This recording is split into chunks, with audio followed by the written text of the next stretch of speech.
Hello అండి, అందరికీ నమస్తే. నా పేరు అనిల్ కేతా. జనగళం ప్రేక్షకులకు స్వాగతం. బొత్స సత్యనారాయణ గారు వైఎస్ఆర్ కాంగ్రెస్ పార్టీలో చాలా భయపడుతూ లేదా మదన పడుతూ ఎప్పుడు ఏం జరుగుతుందా అనే ఆందోళనతో కొనసాగాల్సిన పరిస్థితి క్రియేట్ అవుతుందా అంటే ఖచ్చితంగా అటువంటి సిచ్యువేషన్లోనే ఆయన ఉన్నారని చెప్పాలంటే జగన్ రెడ్డిని బొత్స సత్యనారాయణ గారు ఎలా ఫేస్ చేయగలుగుతారు? జగన్ రెడ్డి నేచర్ మంచిది కాదని, జగన్ రెడ్డి మనస్తత్వం నేరపూరితమైందని, ఆయన ఆర్థిక నేరగాడని, అవినీతి విషయంలో జగన్మోహన్ రెడ్డి ఆలోచనలకు ఎక్కడ హద్దులు ఉండవని, ఈ రాష్ట్రంలో సీనియర్ నాయకుడిగా ముందుగా గుర్తించినటువంటి వ్యక్తి నాయకుడు ఎవరంటే బొత్స సత్యనారాయణ గారు. మరి ఆ బొత్స సత్యనారాయణ గారు తిరిగి ఆ వైఎస్ఆర్ కాంగ్రెస్ పార్టీలో చేరారు. జగన్మోహన్ రెడ్డి నాయకత్వంలో పనిచేయాలనుకున్నారు.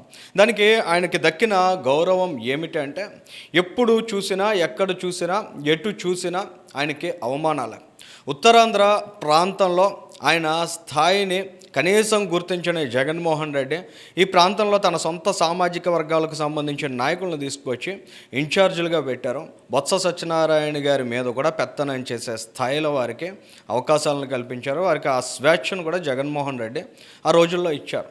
మరి బొత్స గారు ఆ పార్టీలో చేరి ఆయన అనుభవించింది ఏంటి, లేదా ఆయన తెచ్చుకున్న గౌరవం ఏంటంటే శూన్యం అనే చెప్పాలి. ఇవాళకి కూడా మనం గమనించినట్లయితే కీలకమైన అంశాల మీద మాట్లాడడానికి జగన్ రెడ్డికి సజ్జల రామకృష్ణారెడ్డి గుర్తొస్తారు. ఏవైనా పరువు పోయే కార్యక్రమాలు కానీ ఉన్నట్లయితే అటువంటి వాటికి బొత్స సత్యనారాయణ గారిని ముందు వరుసలో నిలబెడతాడు జగన్మోహన్ రెడ్డి.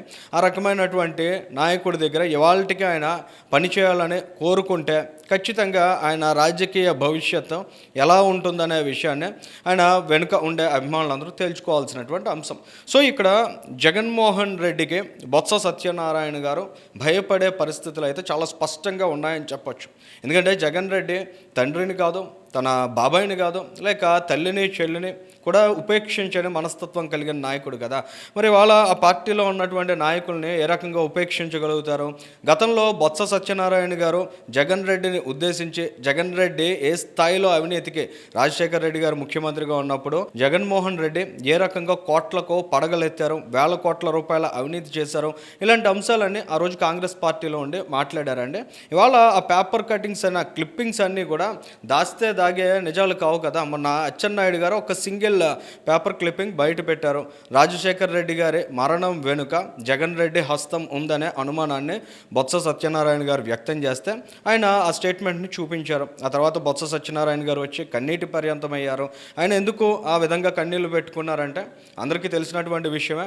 జగన్మోహన్ రెడ్డి కారణంగా ముప్పు పొంచి ఉంటుంది.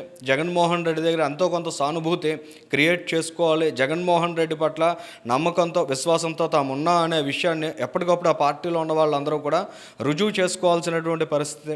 ఆ రకంగా వారు లేకపోయినట్లయితే పరిణామాలు ఎలా ఉంటాయనేది వారికి చాలా బాగా తెలుసు. సో ఇటువంటి అంశాలన్నిటినీ దృష్టిలో పెట్టుకుని బొత్స సత్యనారాయణ గారు మరి కన్నీళ్లు పెట్టుకున్నారు. అవి బాధతో వచ్చాయా లేక భయంతో వచ్చాయా అనే అంశం మీద కూడా సామాజిక మాధ్యమాల్లో సీనియర్ రాజకీయ నాయకులు కూడా పెద్ద ఎత్తున విశ్లేషణలు ఆలోచనలు ఎక్స్ప్రెస్ చేస్తున్నారు.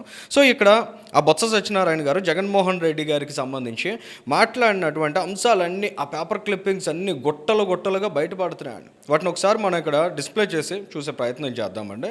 జగన్ది నేర ప్రవృత్తి, జగన్ అక్రమాలతో రాష్ట్ర ప్రతిష్టకు మచ్చ, ఆయనకు తగిన శాస్తి జరుగుతుంది. 2004కి ముందు వైఎస్ ఆర్థిక ఇబ్బందులకు నేనే ప్రత్యక్ష సాక్షిని, వారి తీరు దొంగే ఎదుటివారిని దొంగన్నట్లుగా ఉంది అని ఆ రోజు పిసిసి అధ్యక్షుడి హోదాలో బొత్స సత్యనారాయణ గారు మాట్లాడారు. జగన్ వద్ద టన్నుల కొద్దీ అవినీతి ధనం ఉందని కూడా ఆయన ఆరోపణ చేశారు. అవినీతి డబ్బు మదంతో విర్రవీగుతున్న జగన్ అనే విమర్శను కూడా మనం చూడగలుగుతున్నాం. ఇవన్నీ కూడా 2012లో ఆయన మాట్లాడినటువంటి మాటలండి. పుట్టుకతోనే నేర చరిత్రుడివి, నీ తండ్రి పెంపకంలోనే లోపం ఉందన్నారు బొత్స సత్యనారాయణ గారు. ఇవాళ ఏ రాజశేఖర రెడ్డి గారిని అయితే గుర్తు చేసుకుని ఆయన విలపించారో అదే రాజశేఖర రెడ్డి పెంపకంలోనే తేడా ఉందని జగన్ రెడ్డిని ఉద్దేశించి మాట్లాడారు. ఇక రాజకీయాల కోసం మాట్లాడొద్దని జగన్కి హితవు పలికారు. ఆ రోజుల్లో జగన్ నీ నీతి ఏమిటి అని ప్రశ్నించారు. వైఎస్కు ఆత్మఘోష కలుగుతోందని చెప్పారు జగన్మోహన్ రెడ్డి కారణంగా. మీ బంగళాలను చూపించండి అనే మాట కూడా మాట్లాడారు. ఆ బంగళాలే ఇవాళ ఊరికో ప్యాలెస్ రూపంలో మనం అందరం కూడా చూడగలుగుతున్నాం. తండ్రిని వీధుల పాలు చేసిన జగన్ అనే అంశాన్ని కూడా చెప్పారు. నయవంచనకు మారుపేరు జగన్ అంటే ఇలాంటి మాటలు ఏ రకంగా ఆ రోజుల్లో బొత్స సత్యనారాయణ గారు మాట్లాడారు అని ఖచ్చితంగా ఇవాళ జగన్మోహన్ రెడ్డిని ఫేస్ చేయాలంటే, ఆయన కళ్ళలోకి చూడాలంటే ఖచ్చితంగా చాలా ఇబ్బందిగా ఉంటుంది. కానీ ఇవన్నీ వాస్తవాలు. ఇవేమీ బొత్స సత్యనారాయణ గారు ఎక్కడా కూడా అబద్ధాలు మాట్లాడలే, అవాస్తవాలను ప్రచారం చేయలే. వారి వెనుక జరిగినటువంటి అవినీతి బాగోతాలన్నింటినీ ప్రత్యక్షంగా చూసిన నాయకుడు కాబట్టి ఈ అంశాలన్నీ బయటపెట్టారు. మీ నాన్న ఏ రోజునైనా బ్రాందీ ముట్టుకోకుండా ఉన్నాడా? తప్పు చేసిన మీ భర్త నా దగ్గరకు వచ్చిన విషయం తెలుసుకో. చిన్నపిల్లవు, తెలియకుండా పెద్ద పెద్ద మాటలు మాట్లాడొద్దు. జగన్ కాంగ్రెస్ డిఎన్ఏ కాదు. షర్మిలపై బొత్స తీవ్ర వ్యాఖ్యలు. ఇంకా దాచుకోవడానికే విజయలక్ష్మి ఫీజు దీక్ష అంటూ విమర్శ. ఇలాంటి కామెంట్స్ అన్నీ ఆ రోజుల్లో బొత్స సత్యనారాయణ గారు చేశారండి. ఏదేమైనా జగన్మోహన్ రెడ్డి గురించి తెలిసి మరి బొత్స సత్యనారాయణ గారు ఆయన నాయకత్వంలో పనిచేయడానికి సిద్ధమవడం అనేది ఒక ఘోరమైన తప్పిదం. ఇవాళకి కూడా మించిపోయిందేమీ లేదు అని బొత్స సత్యనారాయణ గారి అభిమానులు కూడా అభిప్రాయపడుతున్నారు. ఆ బొత్స గారు నిజంగా జనసేనలోనో బీజేపీలోనో చేరిన గౌరవప్రదంగా ఉంటుంది. కానీ ఈ జగన్మోహన్ రెడ్డి దగ్గర ఈ విధంగా భయపడుతూ కన్నీళ్లు పెట్టుకుని ఆయన దగ్గర రాజకీయంగా ఉండాల్సిన అవసరం ఏముందనే అభిప్రాయాలు కూడా వారందరిలో వ్యక్తం అవుతున్నాయి. జగన్ రెడ్డికి 151 సీట్లు వచ్చినప్పుడు ఈ బొత్స సత్యనారాయణ గారికి ఏ పార్టీ గౌరవం ఇచ్చారనేది అంతా చూశారు.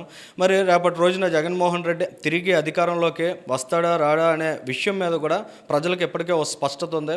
మరి అటువంటి పార్టీని పట్టుకుని, అటువంటి నాయకుడిని పట్టుకుని వేలాడడం ఇంకా బొత్స సత్యనారాయణ గారికి అవసరమా అనే విషయాన్ని కూడా ఒకసారి ఆయన ఆత్మ పరిశీలన చేసుకోవాల్సిన అవసరం కనిపిస్తోంది. ఈ వీడియోకి సంబంధించి మీ అభిప్రాయాన్ని కూడా వ్యక్తం చేయండి. Thank you.